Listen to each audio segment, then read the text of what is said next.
دو تا کشور باید پول هنگفت بخورن، یکیش امارات متحده عربیه. هاشمی گفت یعنی چی؟ گفت تمام واردات صادراتتون از اونجا باشه، 5% هم پورسان میگرفت هاشمی.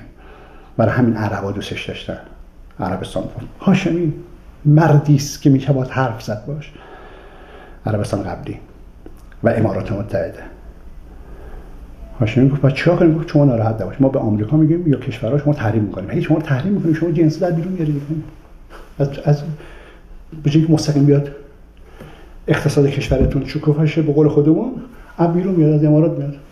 از امارات میاد، امارات یه سودی داره میکنه، میره تو شما بهتر 5% میده. و عرضم حضور شما که اجاز از اونجا وارد بشه. پس تمام تحریم ها رو هاشمی رفسنجانی انجام داد. اینا مفاد قرار داده.